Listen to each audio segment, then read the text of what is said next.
everybody doing out there? I'm new to this. My name is Pete Richter, and I'm a retired Baltimore City police officer. And I'm going to tell you about the other side of that badge tonight. I hit the bricks in Baltimore City on foot in 1965. And things were different then. The cops looked at the world different than they do now. And the modern cops call a guy like me a dinosaur. And they call me a dinosaur because I got some views and some feelings that they don't have anymore. I believe in God, Mom, apple pie, the girl next door, and I say Merry Christmas. And also say a lot of good things about police that are out there today. There's still a lot of good ones. But I pledge allegiance to the flag of the United States of America and to the republic for which it stands. One nation under God, indivisible, with liberty and justice for all. And that's about where I'm coming from. But I'm going to let a lot of people out here in this radio land hear what an old-time cop thinks about what's going on today. Your first line of defense for your constitutional rights is you. Your second line of defense for your constitutional rights is the police. And I'm from Baltimore, and where I come from, we don't call it Baltimore, we call it Baltimore. And a cop's a police. And cop, that means citizen on patrol. The police started out a long time ago in England, and they were called citizens on patrol. Later that came to constable on patrol when he started hiring guys. And it's still the same way, citizen on patrol. You're the citizen. You should be able to see crime, report it to the right people, and have things done. But it doesn't seem to be that way anymore. But anyway, it's a flat-top guitar. And like I say, I'm a dinosaur, and you haven't heard anybody play live music on the radio in a long time. This land is your land. This land is my land. From California to the New York Island, from the Redwood Forest to the Gulf Stream waters, this land belongs to you and me. As I was walking that ribbon of highway, I saw above me a golden skyway. I saw below me a golden valley. This land belongs to you and me. This land is your land. This land is my land. From California to the New York Island, from the Redwood Forest to the Gulf Stream waters, this land belongs to you and me. As the sun came shining and I was strolling, and the wheat fields waving and the dust clouds rolling, as the fog was lifting, a voice was chanting, this land belongs to you and me. This land is your land. This land is my land. From California to the New York Island, from the Redwood Forest to the Gulf Stream waters, this land belongs to you and me. Nobody living can ever stop me as I go walking that freedom highway. Nobody living can make me turn back. I say this land belongs to you and me. This land is your land. This land is my land. From California to the New York Island, from the Redwood Forest to the Gulf Stream waters, I say this land belongs to you and me. I say this land belongs to you and me. Hey, a little old-fashioned guitar playing here. And I hope we get some calls tonight. Like I say, this is my first time doing this show. And we're at the Liberty Works Radio Network. And the phone number to get to me up here would be 410-848-9191. And like that song says, this land belongs to you and me, and that's true, and the Constitution makes it that way. And how do you get the Constitution enforced is the hard part. I'll be having a guest up here in the near future, a retired cop from Baltimore named Bobby Al Jolson Berger. And Bobby's a good friend of mine, and he's an entertainer. And as a Baltimore City policeman, he did a blackface show with Al Jolson songs. Bobby's father was an Al Jolson fan. As a little kid, Bobby learned all the Al Jolson songs. So he did an Al Jolson act, and the police department fired him. And he took him to the Supreme Court. It took him 11 years to get there, but he beat him, and he won. And they can't tell you can't put blackface on and do an Al Jolson show, but they'll do what they want to you and get away with it if you let them. Well, anyway, let me start out here talking about when I went on the police department in 1965. It was a total different ball game than today. And I was 21 years old, and I got out of the academy, and they put me in the Eastern District. And if anybody's familiar with Baltimore, that's an area above Hopkins Hospital and a little bit to the east. And they put you out there on foot. And when you were on foot, you became part of that community out there.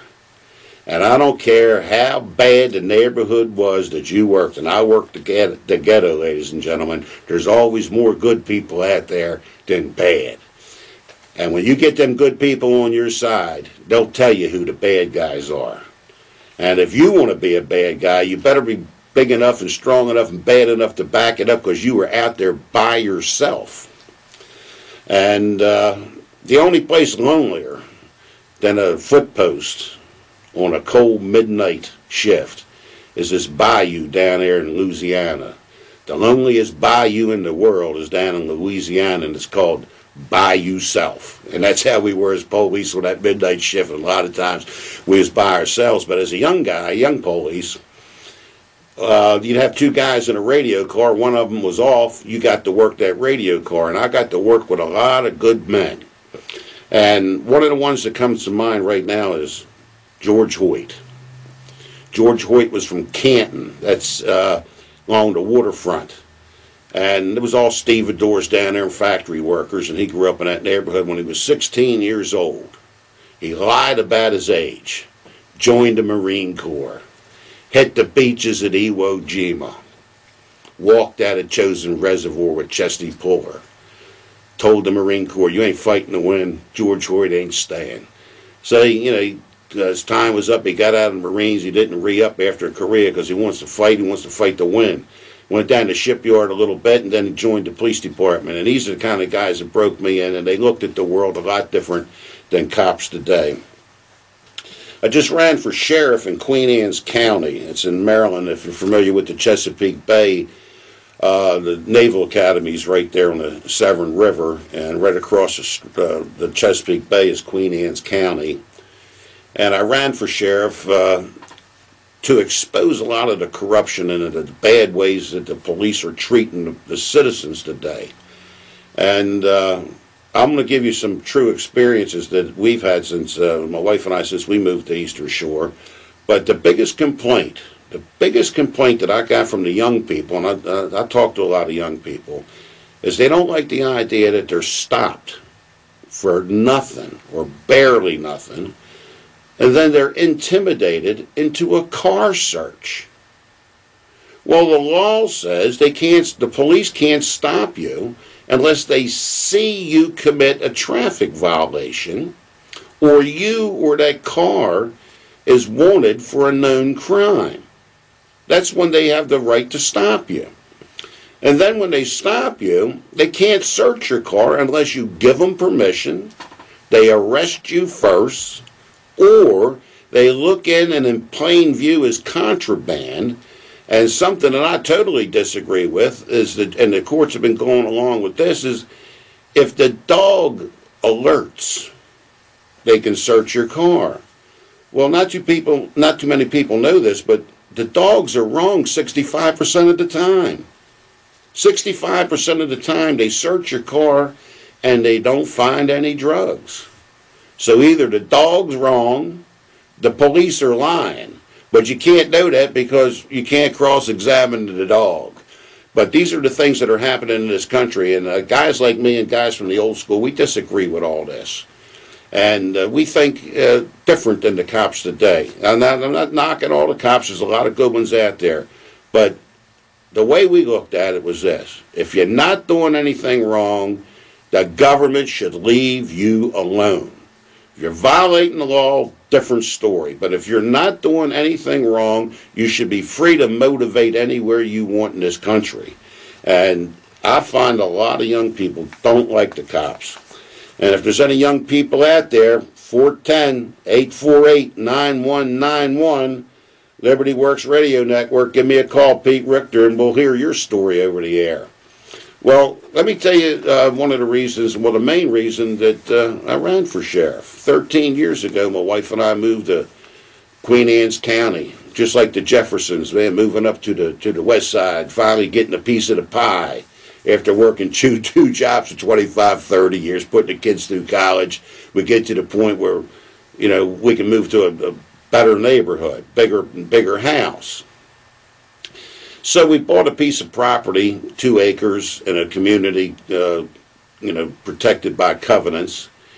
And we weren't planning to move there right away, but my mother had died, and my father was living with me in Baltimore, and the house was just too small for all of us.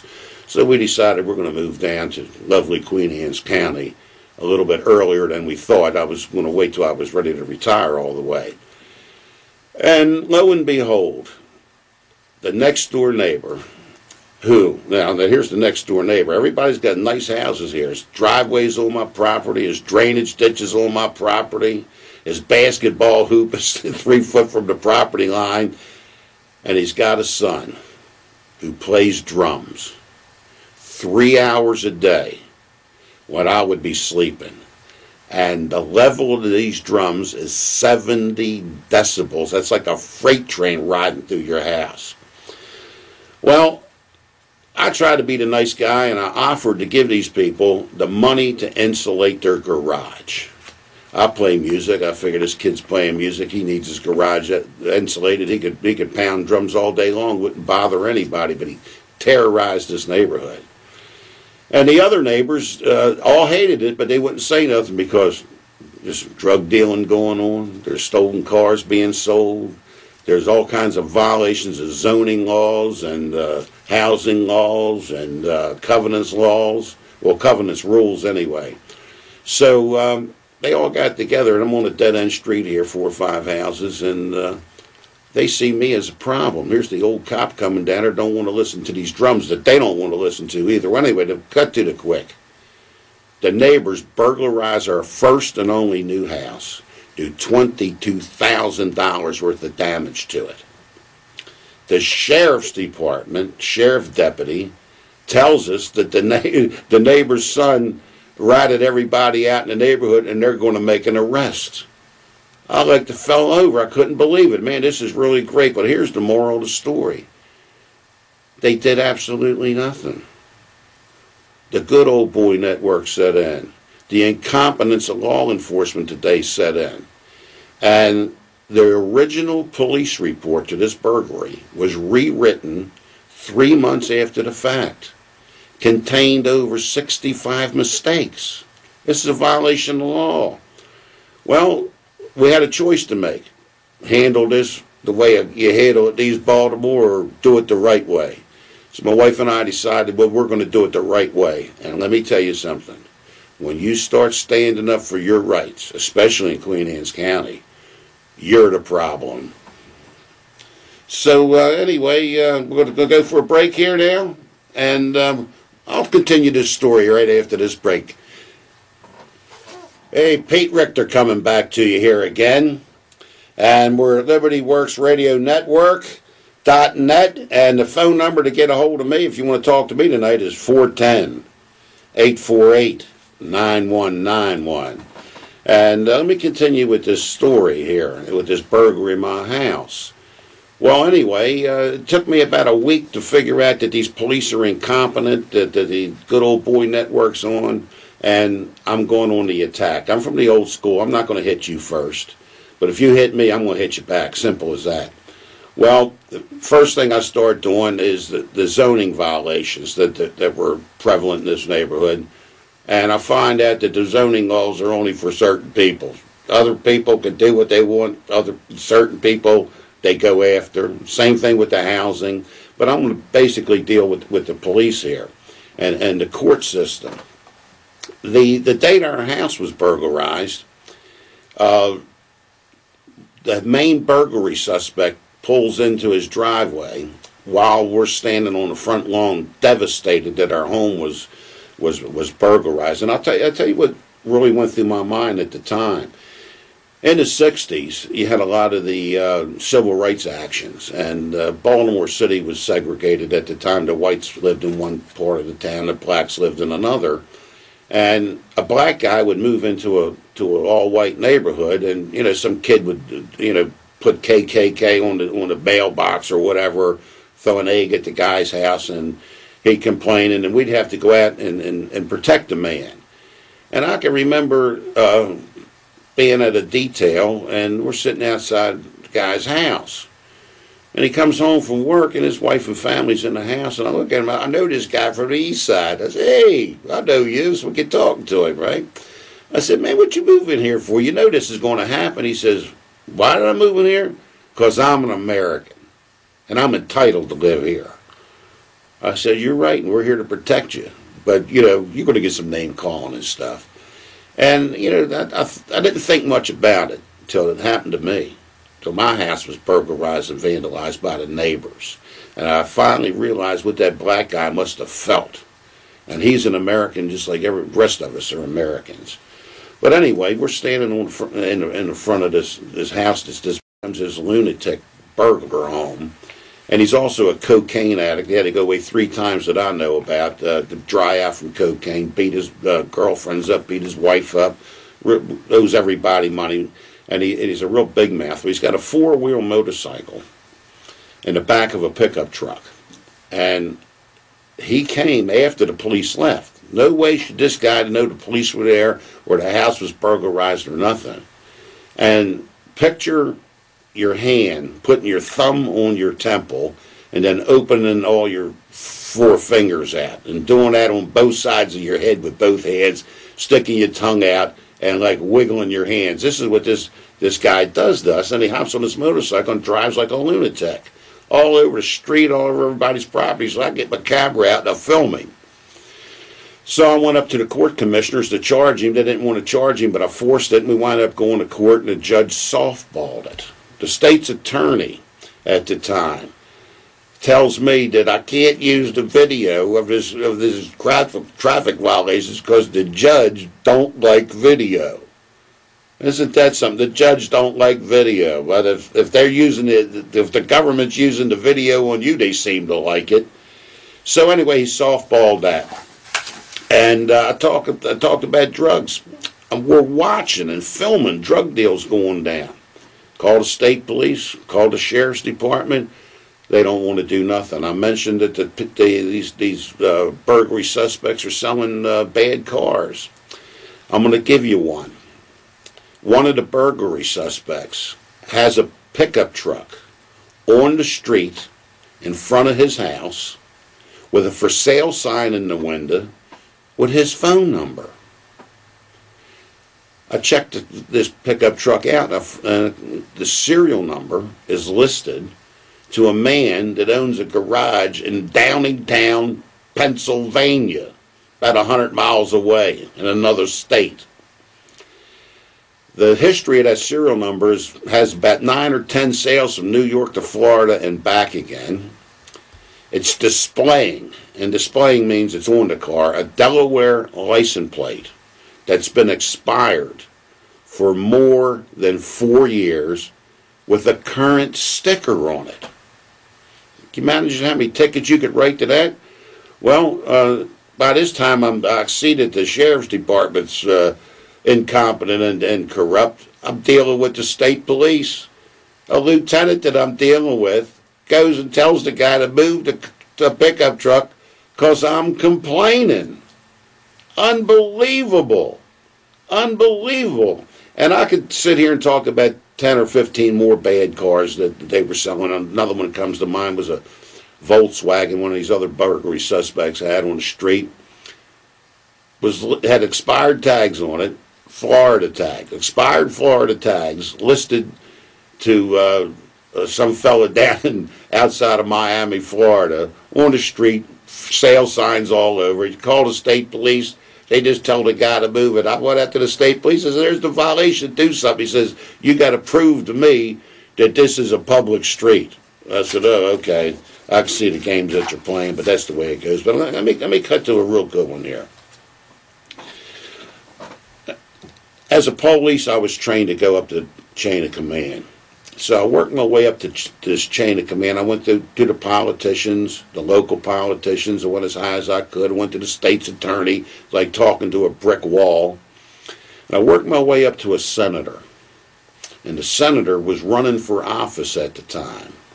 And I run into him at a 4-H thing, and I went over. I says, "You're running for Senate. This is what's happening to me." He says, "If I get elected, I'll help you." So I figured that was a promise, and I voted for the guy, and he got elected.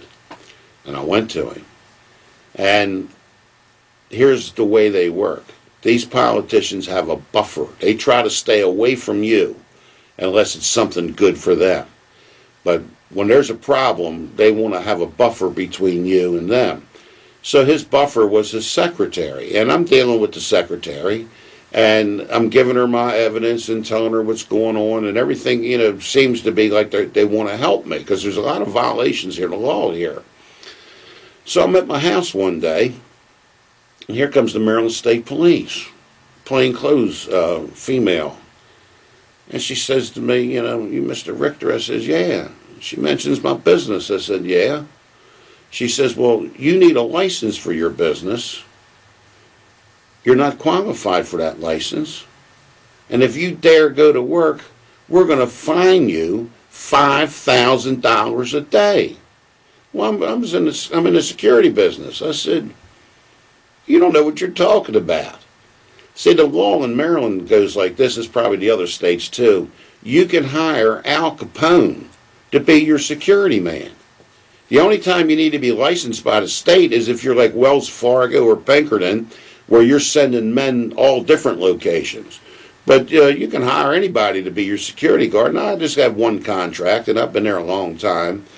And I says, "Where did this complaint come from, miss?" And she says, "My lieutenant." Well, when she mentions his name, I said, "He was up Centerville barracks." I said, "I reported 13, 14 stolen cars these people were selling to him. He didn't do nothing." So anyway, to make a long story short, I says, "Well, I'm going to work. I don't care what you do because you're wrong, but let's get it on." So I wound up going over to a place called the Waterloo Barracks. And I'm dealing with a captain and a sergeant. Well, what I don't know is this lieutenant's on the other side of the wall listening to what's going on. And I take witnesses with me. I take my camera everywhere I go, and I take witnesses where I go. And witnesses and cameras don't mean nothing when you got a crooked government, but I got the evidence anyway. So I says to this captain, I said, "I want to know where this lieutenant got this complaint." He says, "Oh, that complaint was anonymous." Well, that's impossible. He's going, "If it's anonymous, show me the phone call, show me the fax, show me the letter, or show me the report he wrote when the guy told him on the street." Well, there's none of that, so I box him in. And the lieutenant, captain goes and calls the lieutenant. Lieutenant tells him he got it from a sergeant in Homeland Security. Like I'm a terrorist. I'm a retired cop. So there's where your tax money's going with Homeland Security. They're coming after honest businessmen. So I get the name of the guy, the sergeant at Homeland Security that supposedly made this complaint, and it don't make sense. I know who the guy is. It's this sergeant, because he lives down Eastern Shore. As a matter of fact, he run for sheriff down here a couple of years ago. And I don't know him, but I know who he is, so I find out where he lives. I go to his house. And he's in Aruba on vacation, but his sister's there. I tell his sister what's going down. I said, "This lieutenant's trying to get your brother in trouble." I said, I'm sure your brother didn't do this. Have him call me when he comes back from his vacation. Well, he never called me. So anyway, I'm dealing with the senator. I said, I want to get to the head guy at this Maryland State Police, who at the time was a police from New York who became the police commissioner in Baltimore, and is at this particular time is the Maryland State Police superintendent. And after a little bit after what I'm talking about, he went to jail for stealing the poor box money while he was commissioner in Baltimore City. So that's the way that goes. So anyway, the senator tells me, well, I can't get you to him. You got to go up to Centerville to see the captain. I said, I don't want to see the captain. I want to get to the head guy. This is corruption here. You got to go up there. I said, all right. So I get my wife, my son, and a Christian fellow. Thursday nights I go to the old age home up in Centerville and sing gospel music with a gang of Christian people, and to help lift up them people in wheelchairs and the old. So we go in, we see this captain, and he's got a lieutenant there, and I got my 3 witnesses with me. And we bring up the bad cars, and the captain says in front of all this, oh, there's just a couple guys making an extra buck. Well, I'd already researched the law, and at minimum, it's malfeasance in office for this sergeant that was in Homeland Security with the Maryland State Police. So I bring this up, and I tell this captain, here's the charge. I had it written down. I said, this is what he did. Here's the charge. And this is unbelievable. The captain says, in front of all these people, oh, it wasn't the sergeant. It was the senator. The senator said you were a pain in you know what, and told the sergeant to get you. I like the fellow, I can't believe this guy's as dumb to say this, but now I realize he wasn't dumb. He's just arrogant and they're above the law. So with that, I filed criminal charges against the senator and this state police sergeant through their internal investigation division. This investigation should have took 2 weeks. It took like 10 months. And lo and behold, the investigator tells me, Pete, we sustained your complaint. You're going to be happy with the results. Well, I'm tickled to death. I get on a talk show in Baltimore and tell 50,000 people. Next week, here comes the paperwork from the illustrious Maryland State Police, and it says, nobody did anything wrong, and Pete Richter's not entitled to copies of the reports. Well, that sounds like Nazi Germany to me. So I take a 1988 Beretta vehicle, Chevrolet, that I owned. And on video, I vacuumed this vehicle out.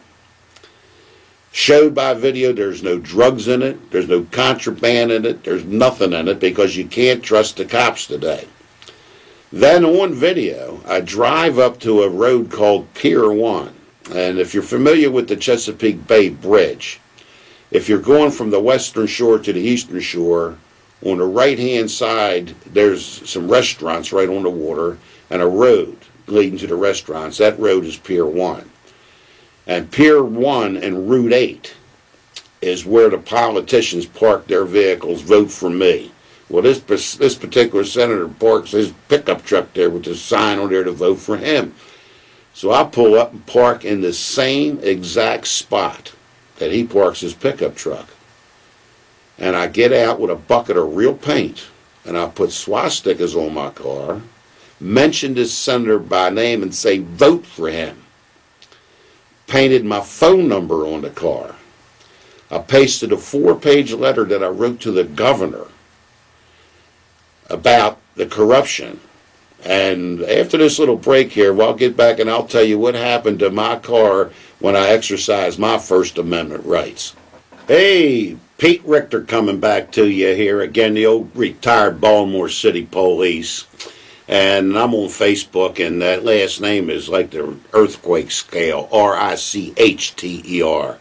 And I'm going to continue this story, how I had a senator send the Maryland State Police after my business for reporting corruption in lovely Queen Anne's County. And my fight back was to get publicity. And so I put my car exactly in the same spot where the senator parks a pickup truck with signs, vote for him. So I put my car in the same spot, and I put signs on the car, vote for him, with swastikas. And I painted him a phone number on this car and pasted a 4-page letter with evidence about the corruption in lovely Queen Anne's County to the governor. And the governor never even bothered to answer this letter. Well, anyway, to make a long story short, let's cut to the quick right here. I park the car and I leave.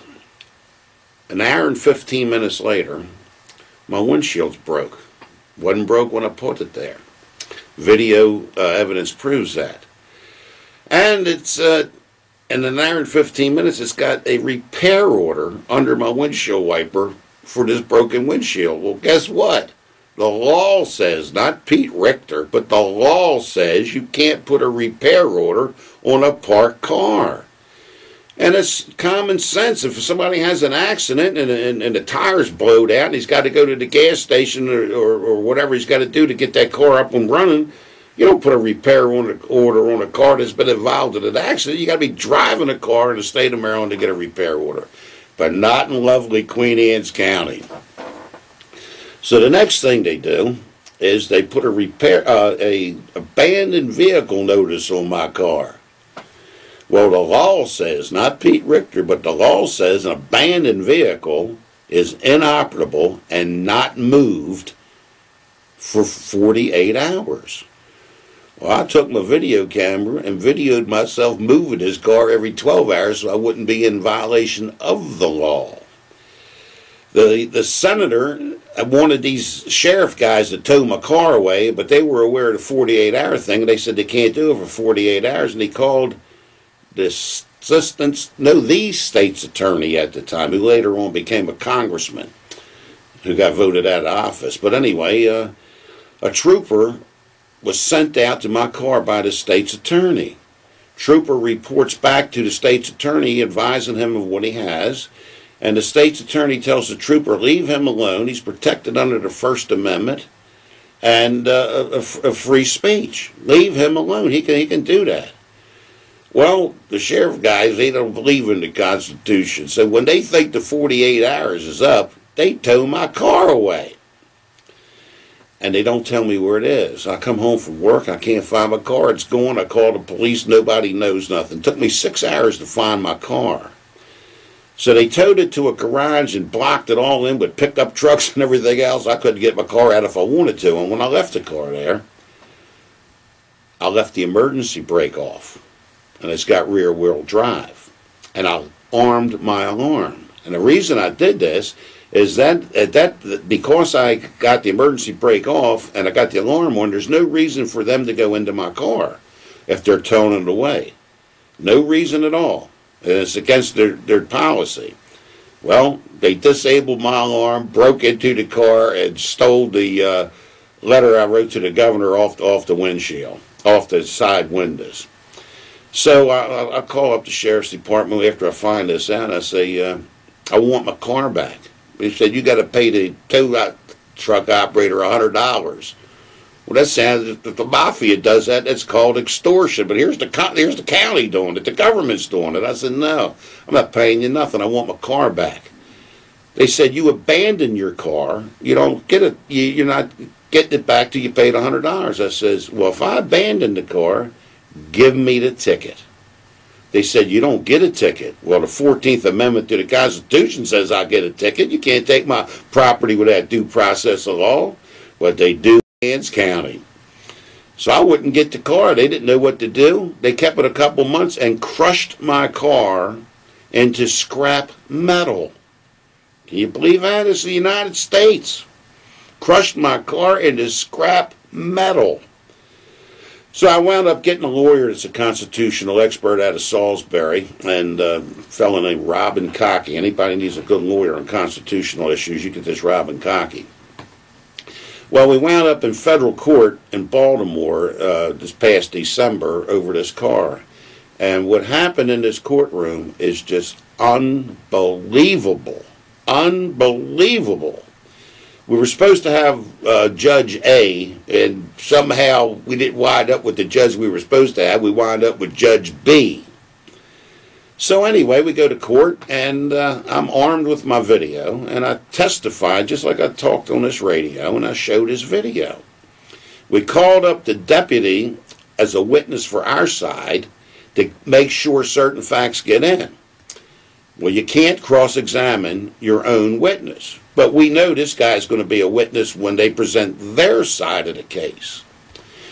So as soon as, I show the video, testify, get the deputy to testify, the judge gets the jury to leave the courtroom.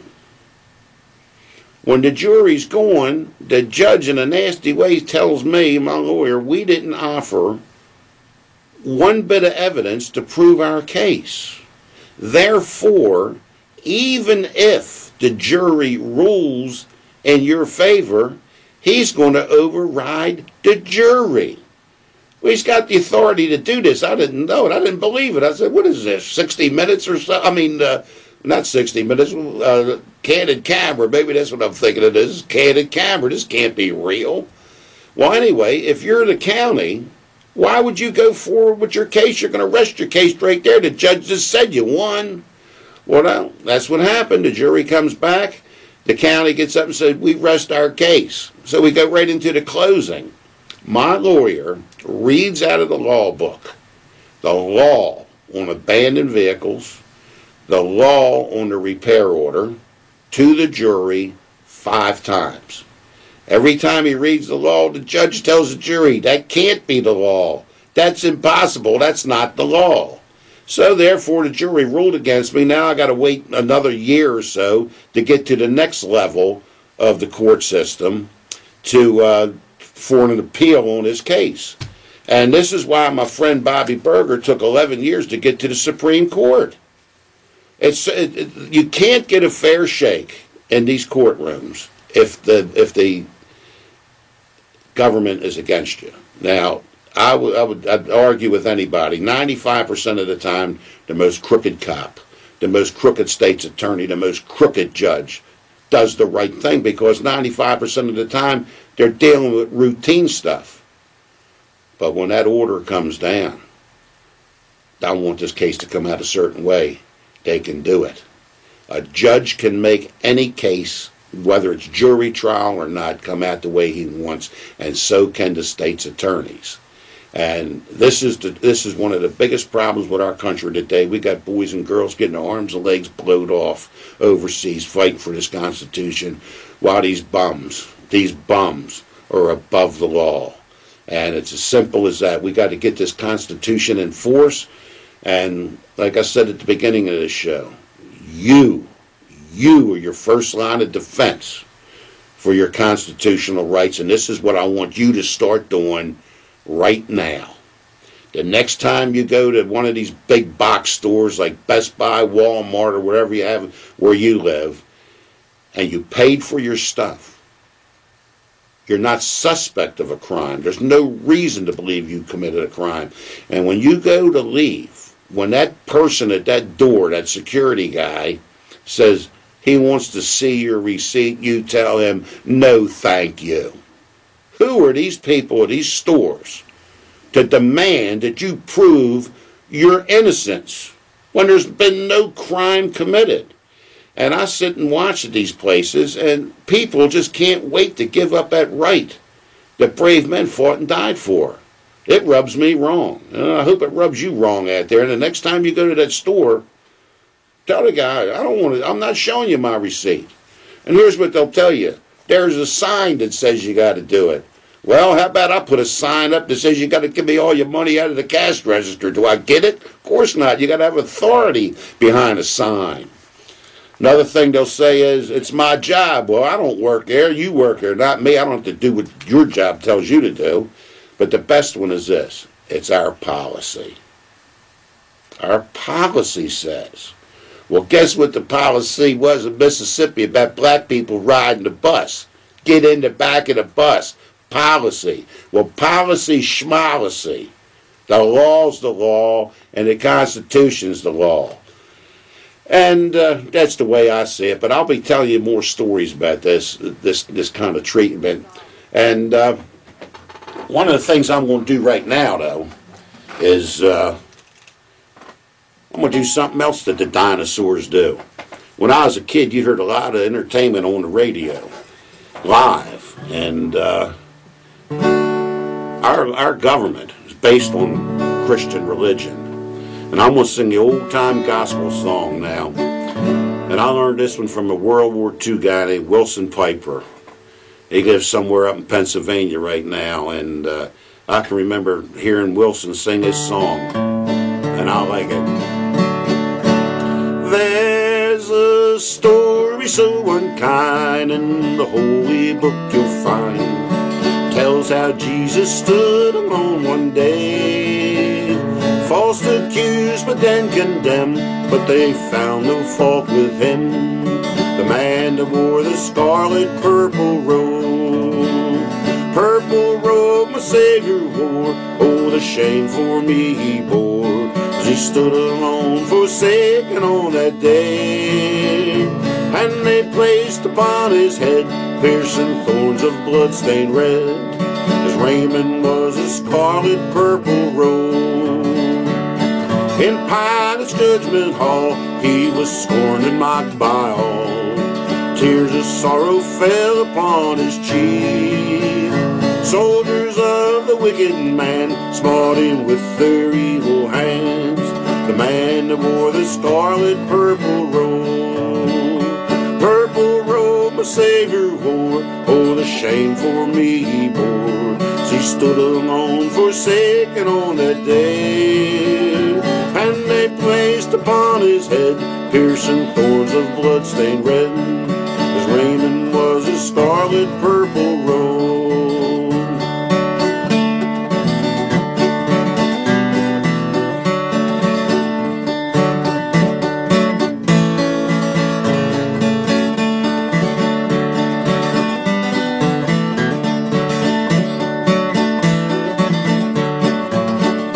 Words of truth they were plain from the lips of Pilate came. I see no reason that this man should die. But the multitudes then cried, let him now be crucified. The man that wore the scarlet purple robe. Purple robe my Savior wore. Oh, the shame for me he bore. As he stood alone, forsaken on that day. And they placed upon his head piercing thorns of blood-stained red. His raiment was a scarlet purple robe. His raiment was a scarlet purple robe. There you go, an old-time Southern gospel song that I learned from Wilson Piper, an old World War II guy. But anyway, we got to start fighting for this country. We got to start fighting for this Constitution. The first step to change is to talk about it. You got to talk about your rights. Then you got to stand up for your rights. And when the police are wrong and the judges are wrong and the politicians are wrong, you got to open your mouth. That's the first step. You sit back and wait, you're going to be searched constantly. I don't know if you've seen in the news today, these scanning devices they have at the airport, they have them now in trucks, portable, riding around certain police departments, and they're scanning your car as you drive by or they pull up on you. They can look in your car, and they're looking through your clothes. So if your mother's walking down the street with your grandmother, and you got some police that's a sex weirdo running this machine, I'm not saying that he is, but you know where he's going to be looking, and you can't have that. You're protected from an unreasonable searches and seizures. But anyway, I hope to see you next week or hear from you on here. And don't forget, this is Pete Richter, and I'm coming to you from LibertyWorksRadioNetwork.net, and the phone number up here is 410-848-9191. Merry Christmas and God bless America. And if that's politically incorrect, too bad. Thank you. This is my 8th or 9th appearance up here on this county TV show. and it's supported by the county taxpayers, so I'm glad of that. And what I talked about was corruption that's protected by the authorities in this county. I produced hard evidence, not hearsay, not what I thought, not what somebody else thinks, on 3 vehicles that were transported across the state line brought to this county for the purpose of an illegal sale. These vehicles violated numerous serious traffic and criminal laws. The Sheriff's Office, the Maryland State Police, the State's Attorney's Office, the court system, and the Queen Anne's County government protects these criminals. The perpetrators of these 3 crimes are also suspects in a felonious burglary and $22,000 vandalism of my home. The official burglary report was rewritten 3 months after the fact, which is a crime, and contained over 65 mistakes in it. In violation of the Freedom of Information Act, Sheriff Crossley denied me access to the burglary report, which is public record. In writing from a Detective Sergeant Mitch Park, I was advised that Sheriff Crossley lost the reports to this felonious burglary. That turned out to be a lie. This was proven to be a lie when Miss Amy Bonner, Mr. Comfort's secretary, walked over to the police station and pulled the reports out of the file that were lost. I produced evidence that law enforcement in this county is illegally stopping and searching the citizens with the encouragement, consent of the state attorney's office and the court system. Last week I talked about my wife being attacked inside of my home by Mark Xander's Rottweiler dog. Mark Xander has admitted that he had involvement in this felonious burglary and $22,000 vandalism of our home. Animal Control Officer Walt Tucker falsified those reports with the consent of his supervisor, John Conover, County Administrator Paul Comfort, Mr. Frank Cradaville, the state's attorney. Mr. Chairman, can we, yeah. Mr. Richter, first of all, every time you've come in with a complaint, we have sent it to the appropriate authorities. In this county, we have separation of powers. The sheriff is a separate constitutional officer, and other than the budgetary powers that we have, and we've tried to use them over him at times, that's the only authority we have over them. So you can come in and talk to us about policy or issues, but there's very little that we can do other than turn them over to those appropriate people. It would be helpful if, and I understand your concern, but it's helpful if we do not talk about specific individuals or their names in public like this, because you're talking about your concerns about your rights being violated, and we're very concerned about that. But when you accuse people of things like this in this venue, obviously, if they are not guilty of the things that you're saying, you're causing harm to them. And I know you wouldn't want to do that because you wouldn't want to have people harmed just like you were harmed in the past. So I would suggest that maybe, I don't know if there's somebody else that we can get you with, but this, we deal with zoning and education and issues deal with the county. The sheriff is a separately elected issue. And if you would like, I'm more than willing to help facilitate a meeting with the new sheriff-elect. We can sit down with him if you think that'd be helpful, but this is not helpful. It's not getting us anywhere. It's like hitting your head against the wall every week. All we're doing is taking your complaint and forwarding it on.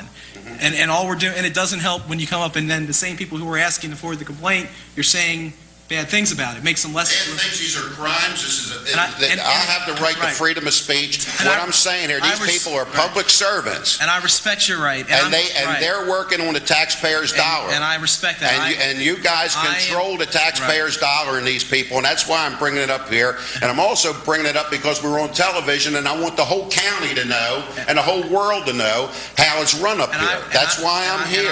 And I respect your right, and I'm asking that we figure out a way to productively together solve the problem. I went through every chain of command. I've done everything the right way, and I've never gotten any justice in this county since I've been here. What I'm talking about is serious. This is more important to the people of this country than building and zoning. We've got a constitution that gives us our freedom, and that's what I'm talking about. I understand that, and I respect your rights, but Mr. Richter, you need to respect other people's rights as well. Well, whose rights did I violate?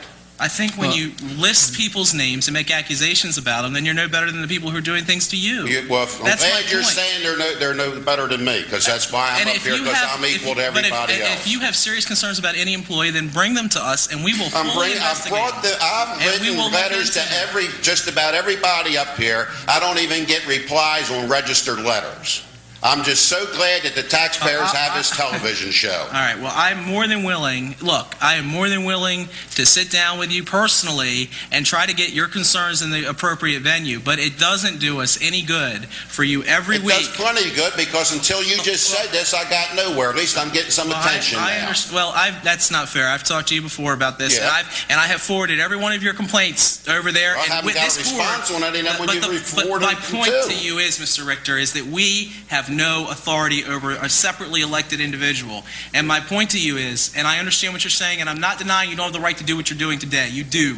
There's no question about that. But just because you have that right doesn't mean that you should exercise it. And what I'm asking is that... If it's my right, I will exercise Well, I understand that. What I'm asking is that you use a little judicial thought here, and let's sit down together, and I'll set up a meeting with Mr. Hoffman, and we'll work through it, and we'll talk about it. Good. And I make that promise to you today as an individual. So glad I got your promise, and I thank you. You got a pen? You write down my phone number, or you can call me tomorrow. We'll set up a time. You got my phone number. You call me, and we'll set it up. Give it to me, Mr. Richter. Not on television. But I want to get it. We're going to sit down and talk about it. But I would ask that you, as you give me an opportunity to work with you, and you stop by name at these meetings, because it's not productive. Okay. Well, I've got the right to mention their names, especially if they're paid for by the taxpayers, and that's what I'm talking about. What I'm talking about here are crimes. I understand that. And I've talked about the Maryland State Police and these sheriff guys that literally stopping these people out here searching for them. This is all wrong. There's got to be somebody to stand up and point out what's wrong, and we need some politicians that do something about it. I will look at every one of your complaints. I don't think that I have any authority to do anything about it. But my point to you is, just because you have the right to do something doesn't mean that you should. And I'm just asking you. If I got the right, I should. What are you talking about? Let me finish what I'm saying here, and then I'll leave. How much more time do you have on there, Margie? I stopped it when Commissioner Ransom All right, well, anyway, with all the evidence I produced, Mr. Capani, who runs this little thing here, you did nothing.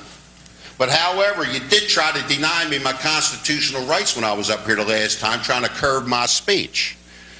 And the freedom from our country, our freedom comes from the Constitution, and it was written with the blood of brave Americans who fought and died for us. As I speak, brave men and women are dying right now in Iraq, so I can get up here and I can run my mouth and talk. And that's what this country's about. I hold their sacrifice dear to my heart, and I'm telling you, Mr. Capani, Mr. Sheriff Crosby, Judge South, Judge Clark, Senator Pipkin, I'll stand my ground and fight for my constitutional rights. It's a disgrace that you tried to shut me up, Mr. Capani. You don't have the right to do that. I got the constitutional right to talk. I mean, you might not have respect for those people over there fighting and dying, but I do. And you're not going to stop me, none of you, for exercising my constitutional rights. End of story. My name's Pete Richter, 643-0286. Thank you.